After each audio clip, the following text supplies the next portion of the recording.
the ETs, far from trying to start World War III in a nuclear war, which is what this nonsense at the hearing said, even the most advanced stealth fighters, the most advanced weapon systems, etc., those are generations below what are existing in these covert illegal programs based on reverse engineering, extraterrestrial devices, and at least 80-90% of everything out there that are called a UAP or UFO is ours.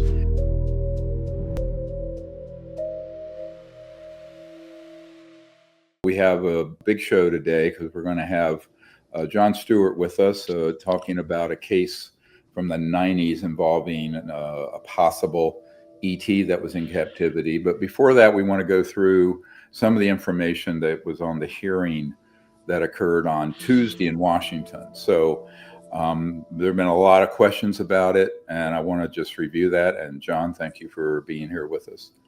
Thank you for having me, and thank you to all of your listeners and viewers.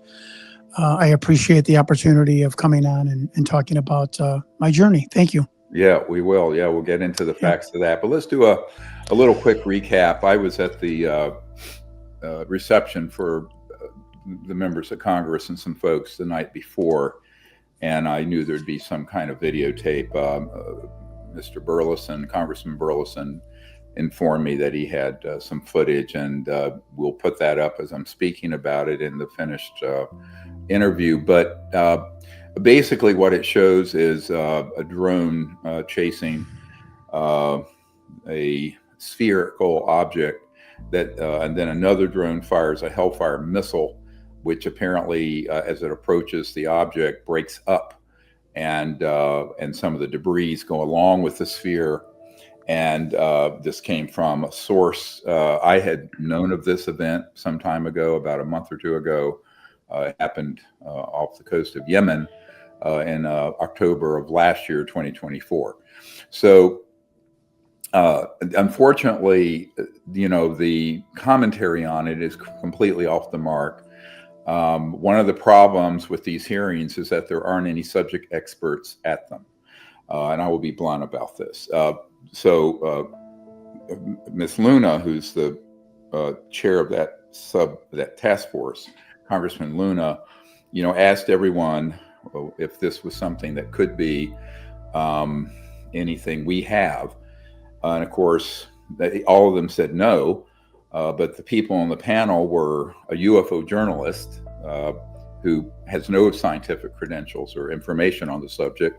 And the others were ones who had been present at incidents that were passing, but weren't read into covert programs, and most certainly had no knowledge of the reverse engineered tech or even the very advanced exotic technologies which Lockheed Skunk Works and Northrop Grumman and Raytheon and EG&G and other companies have.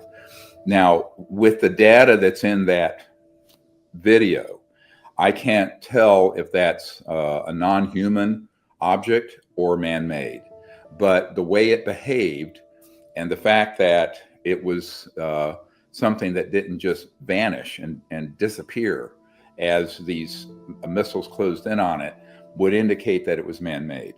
So an extraterrestrial and interstellar technology literally will look like it dematerializes right in front of you because they shift into quote unquote another dimension, but they just go beyond the speed of matter and light and subatomic particles. And so it would just not be there. So I would say that the evidence would point to this being a man-made object. Now, a man-made object from where? We do know that, for example, the anti-gravity triangles, which have been made by Northrop Grumman and Raytheon over the years that are electrogravitic or so-called gravity control effect. Those also have been spotted in Russia and also in Iran and in China.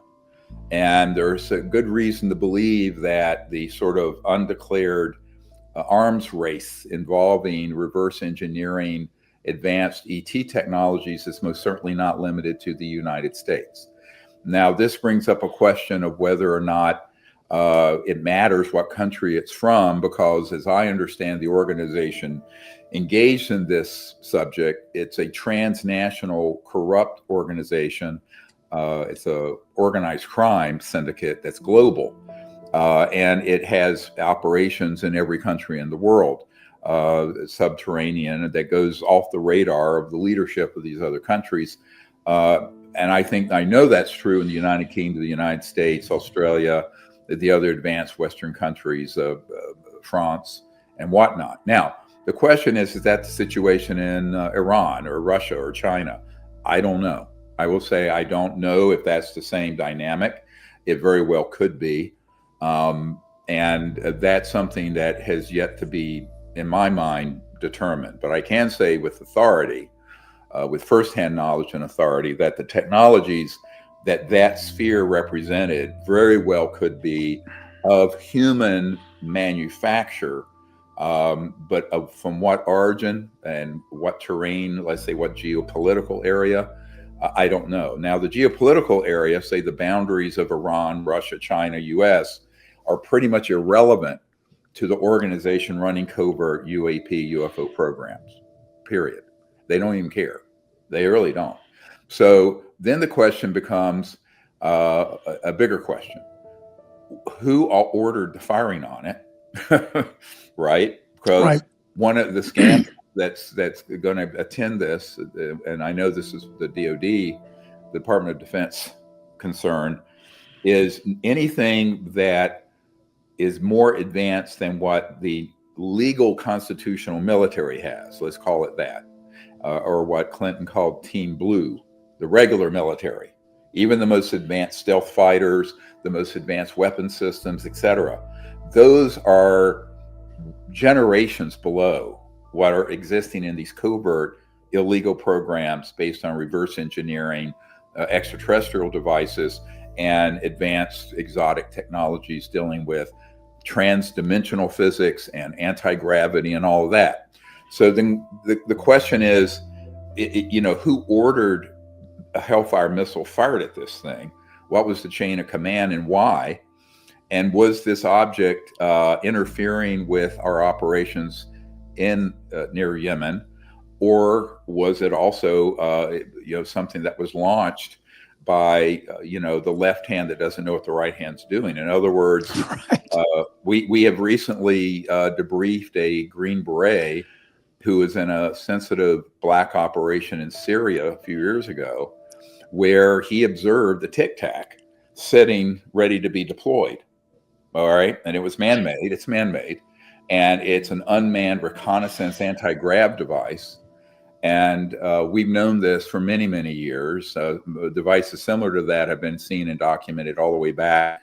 If you look at our disclosure, an illustrated history book we just released, all the way back to 1967 in Pennsylvania, right? So the question is, was this an object that was a reconnaissance object after what happened in Israel on October 7th that was deployed by aspects of a secret covert governmental program, military program, or some transnational operation that the regular military doesn't know about? Now, then there's another analysis, and that is, why would these things be deployed where they know they're going to be detected in a sensitive area of military operations if it's not extraterrestrial, which I don't think this is? I think it would be done for a number of reasons. One is to tickle Team Blue, the conventional military, to see what their reaction would be. And this is part of how they test their adversaries who are in the legal government of the United States and other countries. Because you're looking at really two governments. You're looking at the government of the president and the Congress and the normal military and CIA, and then you're looking at an extremely unacknowledged, black, illegal, unsanctioned project that deals with UAPs. So this gets to be very complicated. It's like a war game. And, so there are many things, there are more things not known about this. I'm here giving you sort of an overview, a sort of informed analysis of what it may have been and why it was done. But so far, we don't have anything from the national military in the United States as to who ordered the strike with the Hellfire missile, why, what, if anything, was this object doing that interfered with conventional military, and so forth.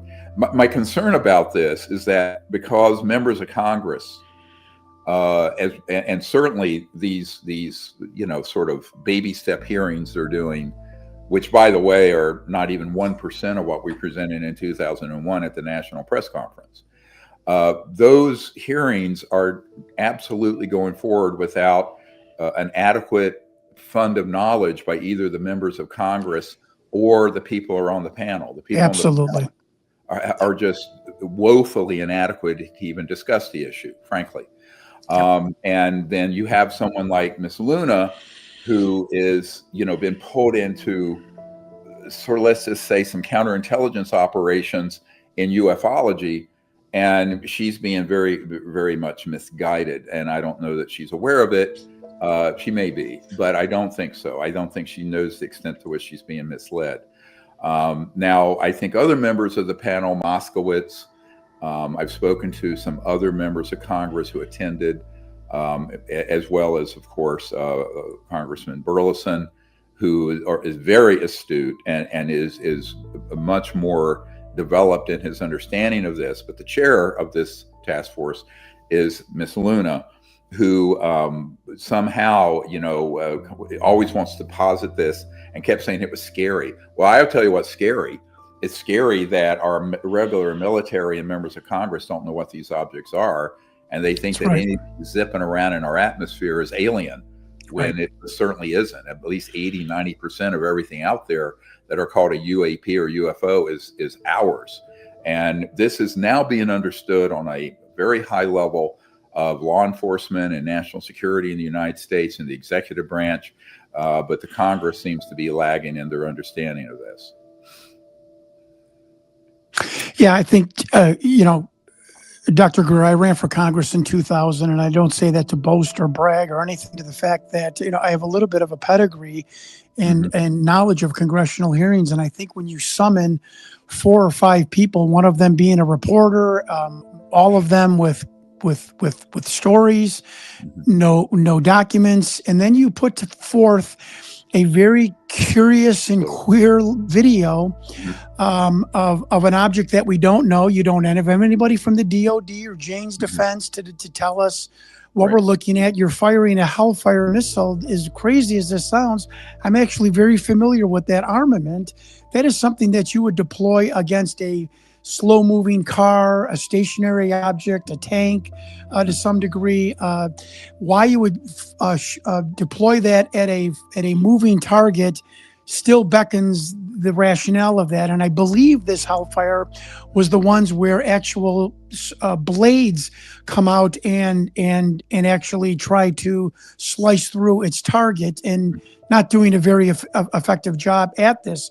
I could not agree with you more. We've had this discussion about the fast moving and the tic-tac.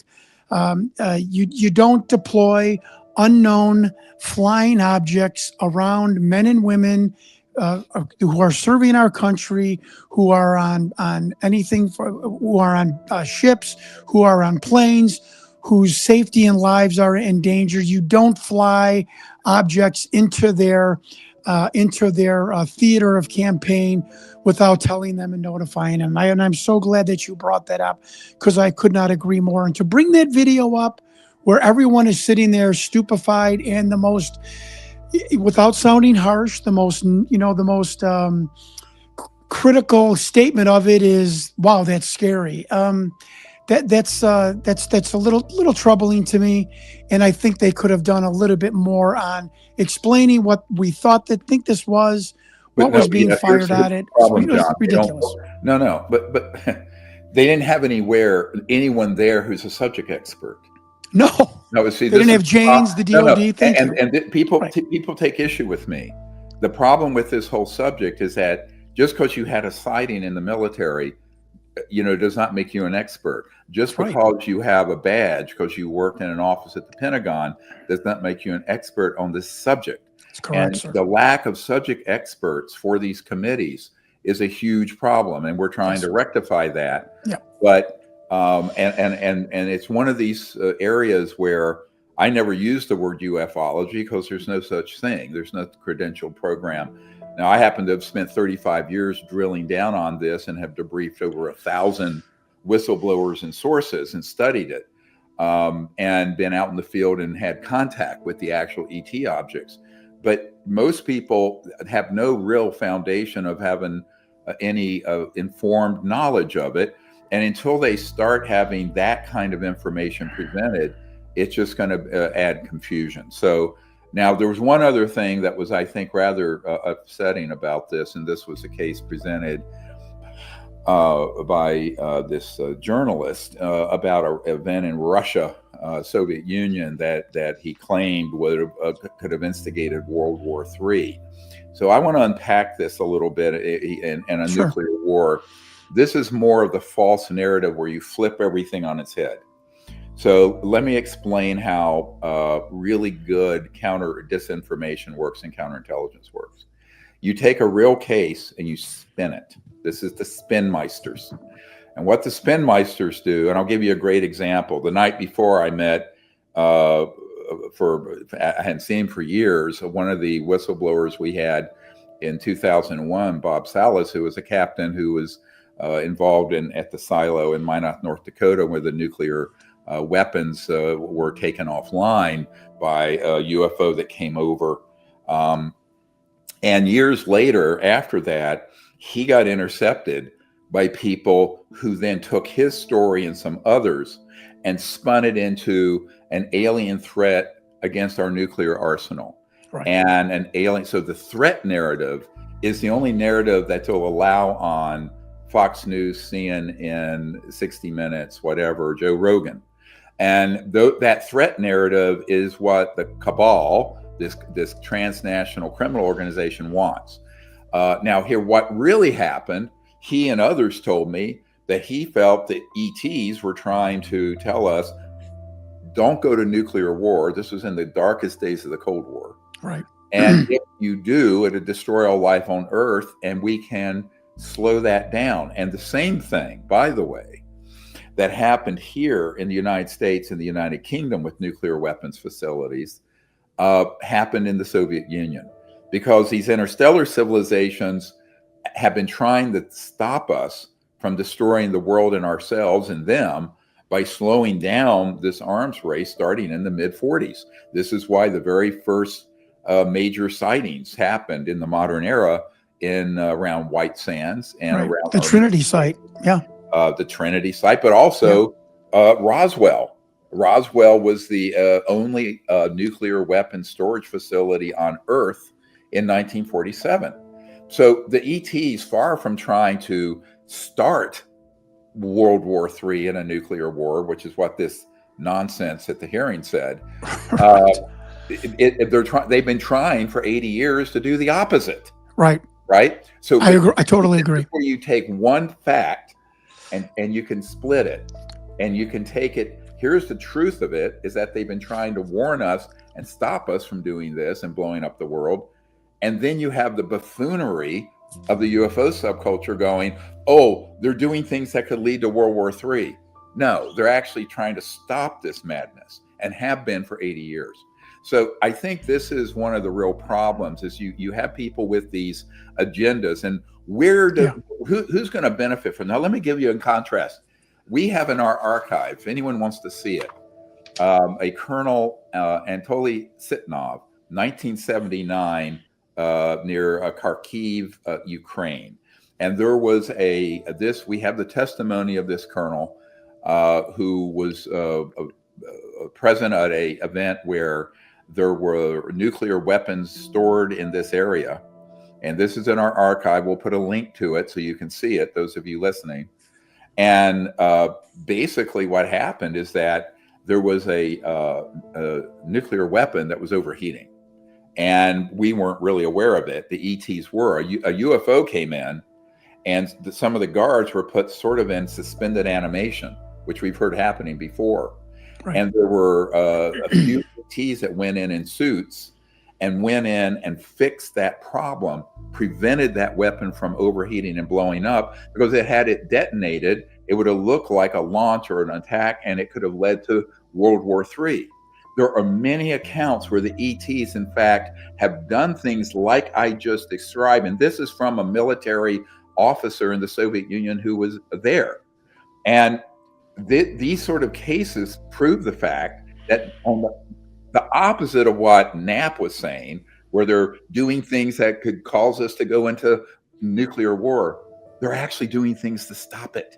And agreed. For 80 years. Yeah. So I think that this is exactly the kind of spin meistering that would benefit who? The military-industrial complex. Of course. Right? You create this massive threat out there, and therefore let's get more trillions of dollars to go to these robber barons under a false pretext. Fight the new boogeyman. This is what I wrote about in 1999 when I wrote the paper and warned that, and I called it the disclosure that serves secrecy.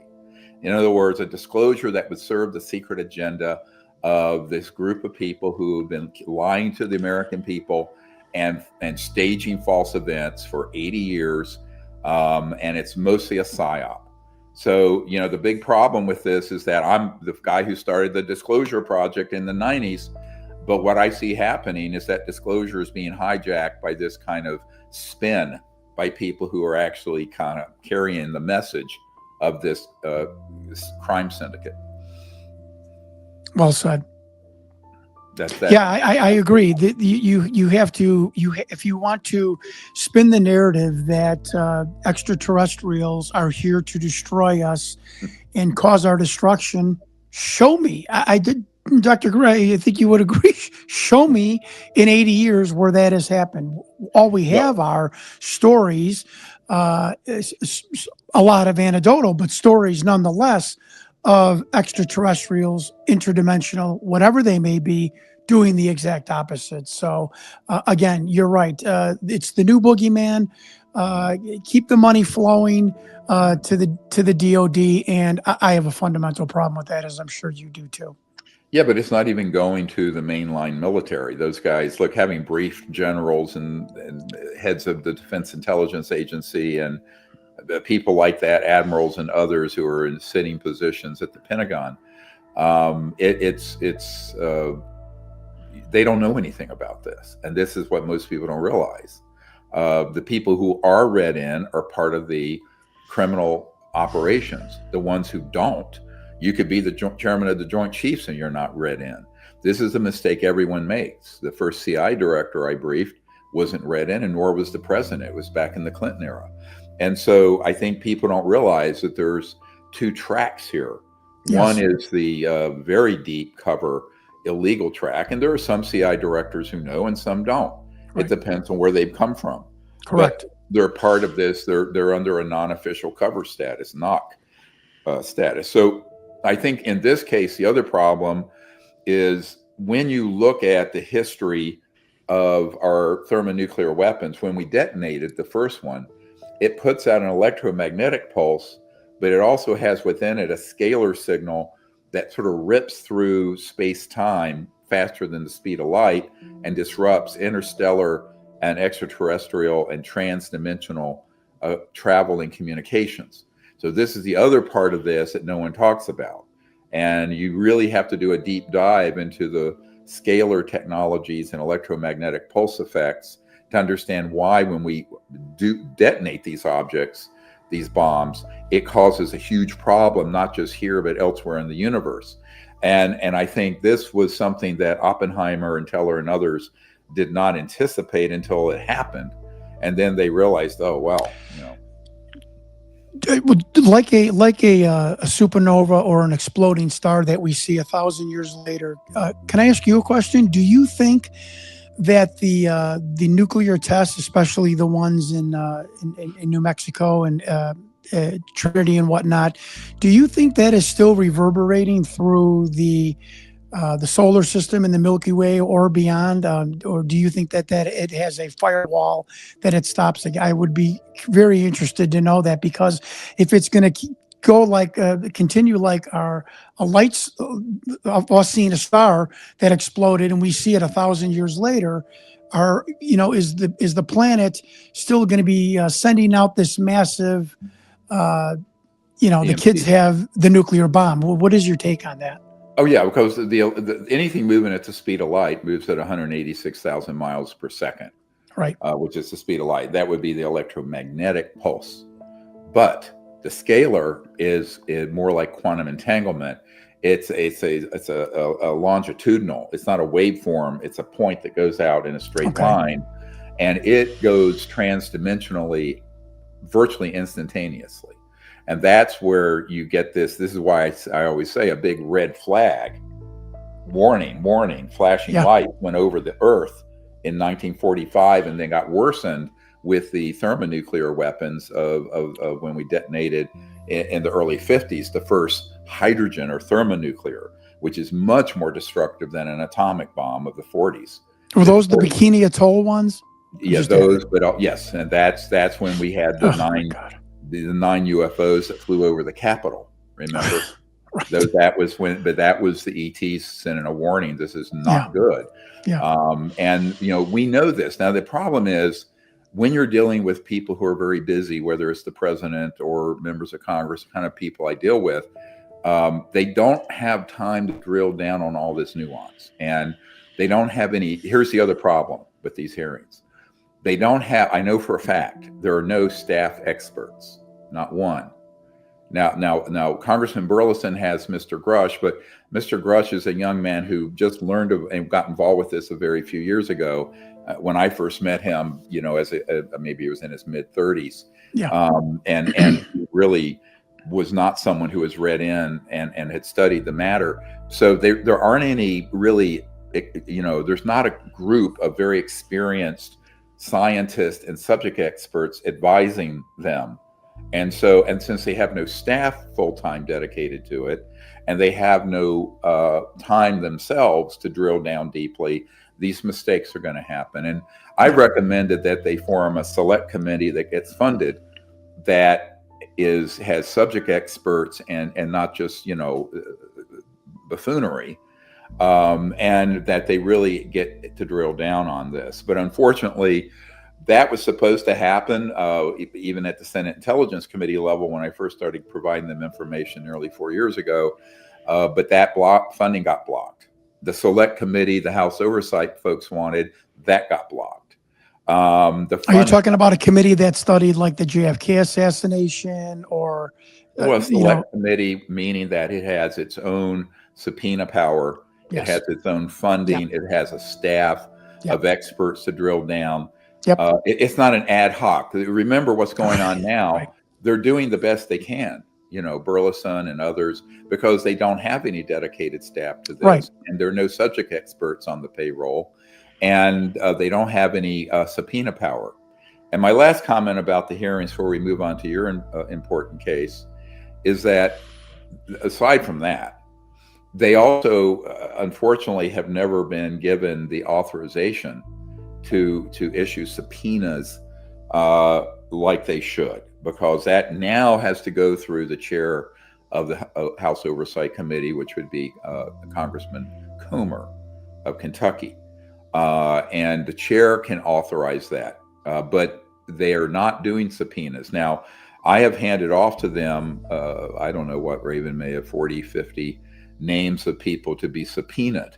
Mm-hmm. We have people who are more consequential, way more consequential than any of the people who have been on these hearings that don't need a subpoena, but they won't call them because they're going to expose things that folks don't want to hear, basically. It's too much information. The information of people like Maureen Herrera, who saw the man-made UFO abducting people for human experimentation in Indonesia, et cetera, and so on.